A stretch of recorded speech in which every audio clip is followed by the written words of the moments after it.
Hello guys, welcome to all of you in this video. स्वागत है आप सभी का इस वीडियो में।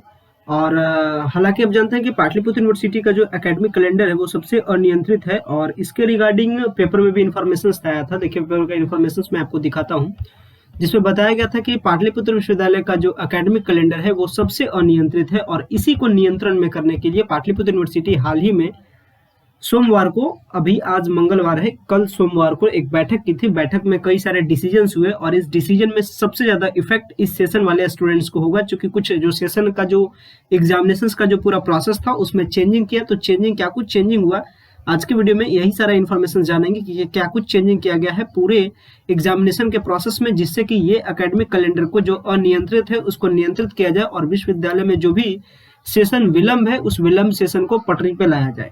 तो अगर आपका एडमिशन हुआ है 21 to 24 वाले सेशन में, ग्रेजुएशन के फर्स्ट ऑनर्स यानी जो ग्रेजुएशन का जो फर्स्ट ईयर है, अगर आप उसके कैंडिडेट है तो क्या कुछ आपको अपडेट पे ध्यान रखना है, वो सारा इन्फॉर्मेशन पे आप प्रॉपर समझिएगा सही तरीके से, क्योंकि यूनिवर्सिटी इसके रिगार्डिंग पेपर के थ्रू इन्फॉर्मेशन से आपको इन्फॉर्म कर दी है। अगर आप इसके रिगार्डिंग कॉन्शियस नहीं रहते हैं देन इसमें फिर यूनिवर्सिटी की किसी भी प्रकार की गलती नहीं कहलाती है। तो ध्यान रखिएगा क्या कुछ अपडेट है, अपडेट को समझ लीजिएगा। मैं पूरा अपडेट को आपको पूरा द प्रोसेस के साथ सही से समझा रहा हूँ।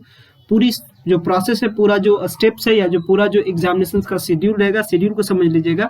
हालांकि आप जानते हैं कि पाटलिपुत्र विश्वविद्यालय जो सारा अपना टेनेटिव एग्जामिनेशन का जो पूरा रूटीन जो शेड्यूल आपके लिए जारी की है, अभी तक पाटलिपुत्र यूनिवर्सिटी का वही बात पे टिकी हुई है कि ये जो सारे एग्जामिनेशन है हम इसी सेटअप के अकॉर्डिंग लेंगे और इसी के रिगार्डिंग यूनिवर्सिटी अपने सारे प्रोसेस में तेजी भी की। जैसे कहने का है कि पार्ट 1 का जो एडमिशन हुआ 21 to 24 का, वो सारे कैंडिडेट का लगभग का रजिस्ट्रेशन हो चुका है और इनका जो एग्जामिनेशन फॉर्म और जो एग्जामिनेशन लेने का प्लानिंग है वो मैक्स प्लान है कि जून में उनका एग्जामिनेशन वगैरह कंप्लीट कर दिया जाएगा। मैक्स प्रोबेबिलिटी है कि अप्रैल से वो सारा प्रोसेस को एग्जामिनेशन के प्रोसेस में पूरे सही तरीके से यूनिवर्सिटी आपके लिए इंक्लूड हो जाएगी, यूनिवर्सिटी आपके लिए लगातार काम करेगी।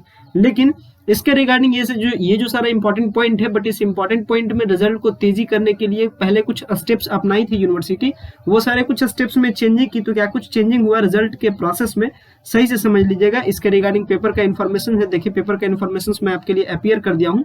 छात्र छात्राओं को देना पड़ेगा सिर्फ दीर्घ उत्तरीय प्रश्नों का उत्तर। इसका क्या कुछ मतलब है, मतलब ही समझना आपके लिए इंपॉर्टेंट हो जाता है। क्या कुछ इसका मतलब है, मतलब समझ लीजिए, पहले सही से समझिएगा जो सारा मैं इन्फॉर्मेशन आपको बता रहा हूँ। ग्रेजुएशन एग्जैक्टली 3 साल में कंप्लीट होता है। एक आपका होता है फर्स्ट ईयर एंड एक होता है सेकंड ईयर एंड एक आपका होता है थर्ड ईयर। थर्ड ईयर में बेसिकली आप ऑनर्स के पेपर के बारे में ही पढ़ते हैं। तो थर्ड ईयर से अभी आपको ये जो चेंजिंग हुआ है ये थर्ड ईयर पे आपका इफेक्ट नहीं कर रहा है, ये इफेक्ट कर रहा है first year and second year में। फर्स्ट एंड सेकंड ईयर में एग्जैक्टली कोविड वाले टाइम में क्या कुछ हुआ था कि फर्स्ट ईयर और सेकंड ईयर के टाइम में जो ऑनर्स होता है, ऑनर्स में यानी फर्स्ट ईयर में 2 ऑनर्स के पेपर होते हैं, एक पेपर फर्स्ट और एक पेपर सेकंड। वहीं अगर सेकंड ईयर के बारे में बात की जाए तो इसमें भी 2 पेपर, एक पेपर थर्ड और एक पेपर फोर्थ। लेकिन ये जो पेपर होता है ये 100 मार्क्स का होता है।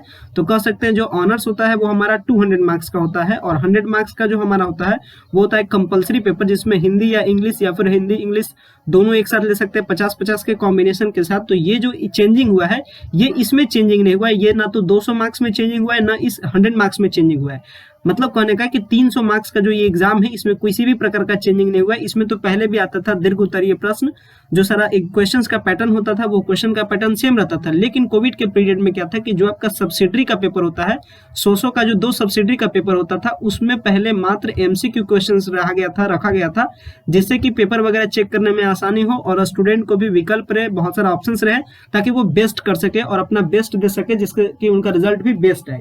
लेकिन इसी चीज को चेंजिंग कर दिया गया। मतलब नॉर्मली पहले क्या होता है, जो भी आपका सब्सिडी का पेपर होता है 100 मार्क्स का, उसमें क्वेश्चंस अब पूछे जाएंगे, यानी 5 क्वेश्चंस रहेगा, हर क्वेश्चन आपको 20-20 मार्क्स के आसपास का रहेगा। तो इस तरीके से अब ये पैटर्न को फॉलो किया जाएगा। जबकि पहले क्या था कि 100 मल्टीपल चॉइस क्वेश्चंस आपको मिलते थे, आप सीधा सा एमसीक्यू का सॉल्यूशन देते थे और आपका एग्जाम वो कंप्लीट हो जाता था सब्सिडरी का। लेकिन इसी में अब चेंजिंग किया, चेंजिंग करके क्या हो गया कि जो आपका सब्सिडरी का पेपर है अब उसमें भी दीर्घ उत्तरीय प्रश्न रहेगा। यहाँ पे ये सारा इन्फॉर्मेशन आपको बताया गया है।